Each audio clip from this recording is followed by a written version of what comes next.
Hujan deras yang mengguyur wilayah Kabupaten Karangasem pada Kamis 11 Desember mengakibatkan banjir akibat meluapnya aliran sungai Betel di Kecamatan Manggis, Kabupaten Karangasem. Akibatnya banjir mulai merendam sejumlah rumah warga serta menghanyutkan mobil dan sepeda motor milik warga.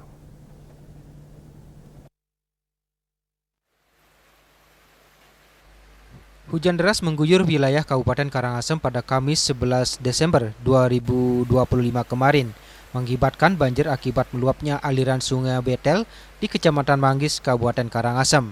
Akibatnya banjir mulai merendam sejumlah rumah warga, serta menghanyutkan mobil dan sepeda motor milik warga.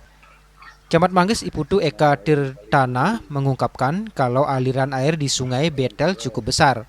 Besarnya luapan aliran tersebut mengakibatkan sejumlah rumah warga di Antigeklod dan Gegelang masuk ke pemukiman warga. Tirtana mengatakan akibat luapan air di sungai Betel yang mengakibatkan banjir tersebut juga mengakibatkan sebuah kendaraan mobil dan motor terendam dan terseret banjir.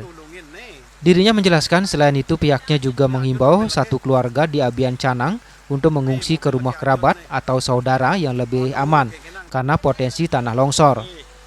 Lebih lanjut dikatakannya sejauh ini pihaknya telah berkoordinasi dengan para kepala dusun setempat untuk mendata dampak hujan deras yang masih terjadi hingga saat ini. Berdasarkan informasi yang dihimpun, meluapnya aliran sungai Betel mengakibatkan air tersebut meluap hingga mengakibatkan banjir di wilayah setempat. Selain mengakibatkan mobil dan motor terseret, arus banjir luapan air juga menggenangi sejumlah rumah penduduk, termasuk merendam kandang babi milik warga, sehingga pemilik harus mengevakuasi babi ke tempat yang aman agar tidak mati terendam air. Selain itu, hujan deras juga mengakibatkan penyerangan SMP Negeri 3 Manggis ambruk.